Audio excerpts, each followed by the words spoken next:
everybody, MoNaCo here, And Mr. Mills. we're starting our fourth unit, chemical bonding. Woohoo. So we're starting on pages 3 and 4 in our pack. Today we're going to learn why and how atoms bond. Yeah.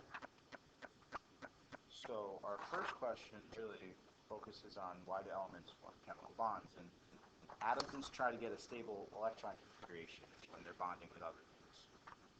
So for our purposes, all atoms want to gain a full valence shell.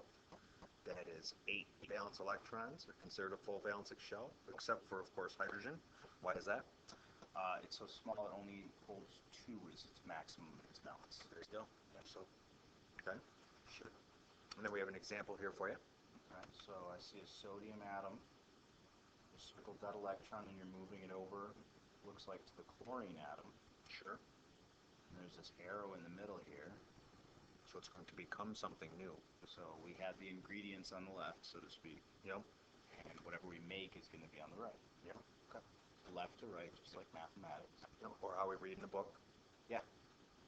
We're going to read left to right. So now you have to draw this picture. So Yes. you might have to pause to draw this, but what we've got there, instead of a sodium atom now, we have a sodium positive 1 ion. Notice there's only 2 rings of electrons now.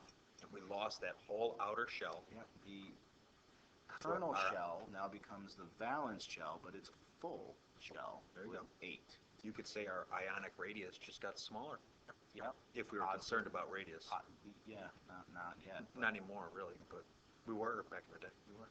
And what's the other thing that we're going to do here? So I've got chlorine negative 1 ion. So, I see that little blue dot you put in there, Mr. Milk. So that electron moved from the sodium to the chlorine and made a full valence shell. Okay. So now I have 2 ions that both have full valence shells. Beautiful. And my instinct says I know something about positive and negative magnets and what they do when they get next to each other. Oh yeah, opposites attract. So we have a positive sodium ion and a negative chlorine ion. They're attracted to each other. Sometimes this happens with more than just 2 atoms. So in this particular example, notice that the 2 valence electrons on the calcium are highlighted for us. You have a little yellow blast. Yeah. Because those are our valence ones, so those are, I'm guessing those are the ones that we're going to lose. Yes. We're going to see them transferred over to the chlorine. So this is a different way to show those pictures. So this Ca on the left there represents that picture, the Bohr model of Ca. We have 1 calcium atom. And to it we're adding 2 chlorine atoms, 2 Cl. Okay, so this is a shorthand way of drawing the picture. Right. Okay. And we have that arrow. Okay. Something happens and okay, let's inspect, because it's a subtle difference. The highlighted electrons are no longer on calcium. Calcium no longer has 4 rings of electrons. It's only got 3 now. Right, so it lost its 2 valence electrons. And its entire outside valence ring. Yes, it did. And now it looks very stable, has a full 4, 6, 8 full octet. There you go. And those chlorine atoms, each of them was missing 1, so the 2 that left calcium got split up and sent 1 to each chlorine. And now I have 2 chlorine, I would assume, ions? Let's see. You would be very, very correct. So, a calcium 2 positive ion and 2 Cl negatives.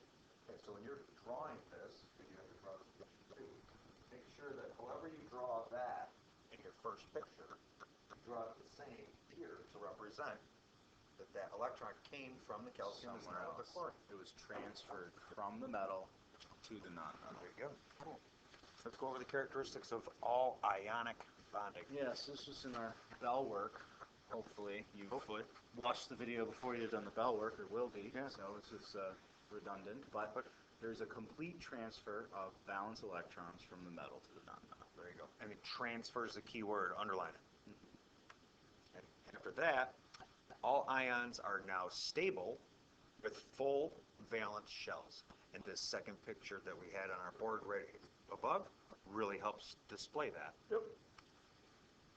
The metal forms a positive ion and gets smaller. and the nonmetal forms a negative ion and gets bigger. Then these ions, 2 or 3, stick together like little magnets, forming a crystal lattice in all 6 directions. If I'm a positive ion, Up and above, down, left and right, in and out. right, in all 6 directions. If I'm positive, there will be a negative ion. Attracted.